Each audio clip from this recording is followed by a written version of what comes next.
Hey guys, what's going on? It's Robbie here from Chalk and Steel, and in this video I want to talk to you about how to dominate your workouts each and every time. So I get this question a lot from my athletes who either follow me on my blog or on my email list, okay, or even in person. And a lot of them ask me how they can step up their game when it comes to their workouts, how they can dominate their workouts each and every time.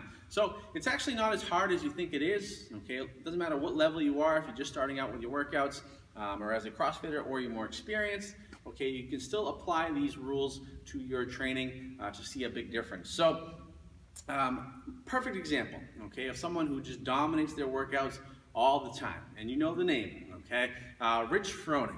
Okay, Rich Froning, of course, he is the fittest man in the world, okay, 4-time CrossFit Games champ. He basically is the face of CrossFit, tons of sponsorships now, Reebok, everything like that. But what is he known for? He is known for dominating his workouts, okay? Whether it's the highest stage, the highest level of the CrossFit Games, or it's just in his garage in Tennessee, okay? He just dominates his workouts, okay?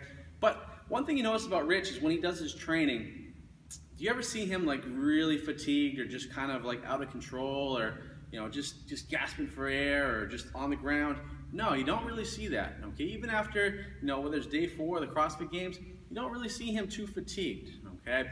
And Rich, and the reason why is because, aside from his natural athletic ability, I mean, the guy is a genetic freak, all right? He's got a tremendous engine and all of that, but he follows specific steps in order to dominate his workouts.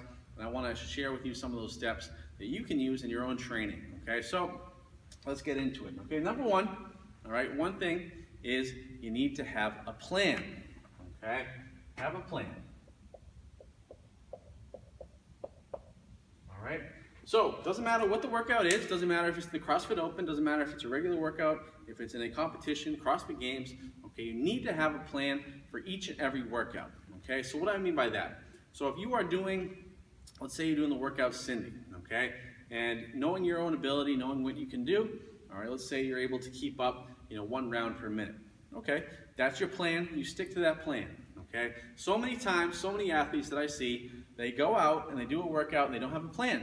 And what happens? They either go out too fast and they get burned out, and halfway through the workout, they go out too slow, so they have too much left in the tank at the end of the workout, all right? So it's important that you have a plan, okay? Talking with your coach or myself, that we strategize how you should attack each workout, okay? So it doesn't matter if it's a short workout like Fran, if it's a long workout like Murph, okay? You have to have a plan in order to benefit the most and get the best result in your workouts, okay? So make sure you have a plan, okay? The other thing you want to know is you want to know yourself. All right? And what do I mean by that? So you want to know what your strengths are, and you want to know what your weaknesses are before you even go into a workout, okay? So if you see a workout and say, for example, double unders are a weakness for you, okay? You need to know that right away, and you need to plan accordingly to it, okay? So for example, if the workout had pull-ups in it, say it had handstand push-ups in it, and say it had double unders, and you're good at handstands, and you're good at pull-ups, but you're not so good at double unders, you need to make damn sure, okay, that you are working your hardest and working your best on those pull-ups and handstand push-ups, so that way you can take the slack away from those double unders, okay? And you can spend more time on them. So you want to crush those pull-ups, you want to crush those handstands, so that way you have time to work on those double unders, okay? Because they will hold you back a little bit, right? So the other thing I see too is if you know that you're really good at 10 double unders in a row, or whatever the number is, stick to that plan in your workout. One thing I see a lot of people do is, for example, say it was 100 double unders at a time in a workout, and they know that they're good at 10 double unders, they'll try to do 20 in a row, they'll try to do 30 in a row. And they'll get their 10, and they're like, oh, well, I got 15, I got 16. Then what happens? They get out of rhythm. They're out of their comfort zone. All right, then what happens is they get fatigued. They start to trip up. They start to only get 1 in a row, maybe 2 in a row at most, okay? And now they're just playing catch up the rest of the workout. And they get frustrated, and that's no good, especially when you're doing double unders. You can't be frustrated, right? So it's important. If you're an athlete and you know that you're really good at 10 in a row, do 10 in a row. Stop, okay? Take a quick breath, then do another 10 in a row. You will be a lot faster that way than if you're playing catch up, trying to get as many as you can when you know that you struggle with that at the time, okay? So that's definitely, know yourself, know your strengths, know your weaknesses, and apply those strengths and weaknesses into your workouts. Okay, that's what Rich does. If he knows he's stronger in one movement than another, he's going to work really hard in that. Okay, and make sure that he makes up for it on his weaknesses. Okay, even though he doesn't have too many weaknesses. All right, the other thing, okay, is having a pace. All right, so what do I mean by that? And I kind of alluded to this earlier when I talked about not going out, balls to the walls too fast. So what that means is, if you were going to a workout, you don't have a plan, and you just go as fast as you can, as hard as you can through a workout, what's going to happen? You're going to burn out too fast, right? And when you burn out too fast, then you're just trying to hold on for dear life for the rest of the workout, okay? On the opposite end, I've seen a lot of athletes where they pace it too much, okay? And when they do that, now they have so much more energy at the end of the workout, and they look back, they're like, wow, I should have gave a little bit more energy at the beginning that way because I'm too fresh when I finished, okay? So have a pace, look at that workout, analyze that workout, okay? And also you want to make sure you have a plan so that we can pace it accordingly, okay? Another way to dominate your workouts, okay? Oh, and the other thing with Rich Froning too, so when he paces his workouts, when he's doing a workout, whether it's ECC or Wadapalooza or it's the CrossFit Games, he knows what everyone is doing, okay? So, when he's doing his workout, he's looking to the right of him, he's looking to the left of him, he knows where everybody is and where everybody is in the workout, okay? Same thing with you. So if you're doing a workout, whether it's in the CrossFit Opens or a competition or, in a regular workout at your class, pace off of someone. So if you know someone's a little bit better than you, pace off of them, see how they're doing, see what they're doing correctly, see what movements they're doing and how they're breaking them up, okay? Same thing with your workouts, all right? Break up your workouts accordingly, and then that way you're gonna be in a better pace and you're gonna be able to have better times, okay? Number 4, no wasting time.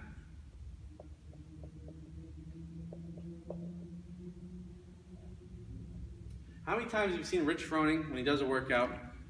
You ever see him just kind of stop and just drink water? Not a lot, right? Maybe a quick sip, but he doesn't stay by the water bottle the whole time, right?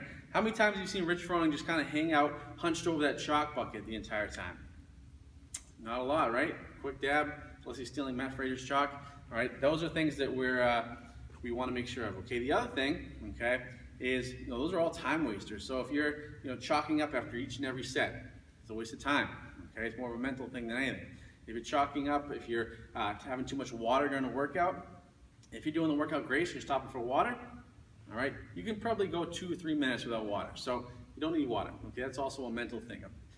So avoid water. The other thing, okay, as I see a lot of people doing it, is when they do a barbell movement or a pull-up movement, is once they break from their movement, they stop and they just kind of stare at the barbell or stare at the pull-up bar. They just don't want to get back on it, okay?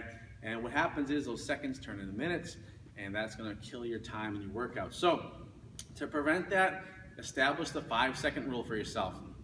I've talked about this in previous videos, but the 5-second rule is going to make a big difference when it comes to your times in your workouts, okay? So no matter how tired you are, you drop that bar, you break at that set, okay? Give yourself 5 seconds, 1, 2, 3, 4, 5, back on that bar, and then go on again. Drop it again, okay, 5 seconds, back into it, okay? That way you're planning your rest during your workouts, and that's gonna be more structured, which is gonna help you dominate your workouts, all right? And then last but not least, okay, I want you to analyze your workouts.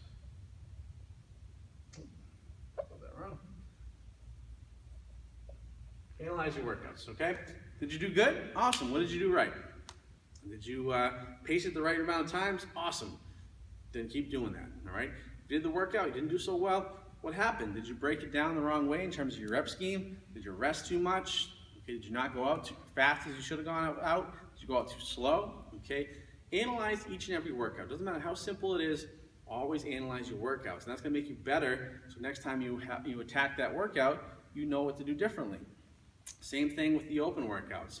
If you did one of the workouts last year and they repeated this year, you already know, hey, I did this last year, I didn't do so good here. I'm going to change that and make the difference here in this year with this workout. Okay, same thing with your other workouts. Okay, so these are my 5 tips, guys. That you see Rich Froning do, you see all the CrossFit Games athletes do, and I want you to do it as well in your next workouts going forward.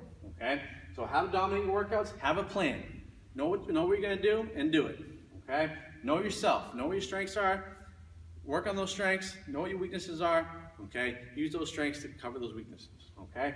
Pace yourself. Have the right pace, go out at the right speed, do the right amount of reps, the right amount of intensity, and you'll be happy you did. Okay, don't waste time, so not too much for the chalk, not too much water unless you really need it, and also make sure that 5-second rule is happening in your workouts. And then finally, analyze those workouts so that way you know that you're a better athlete and what you're doing is better off. Okay, guys, so those are my tips. Also, if you have any questions, comment below. All right, send me an email. I'm happy to help out because your success is my success. Also, make sure you check out all my training programs. So if you struggle with double unders, pull-ups, muscle ups, I have a training program for that. Also, I have some great programs coming up in the next couple months for rowing, pistols, and handstand push-ups, which I think you'll really like. So make sure you check out those links below on those. Otherwise, guys, we will see you later. Hope you have a great day, and we will talk to you soon. Take care.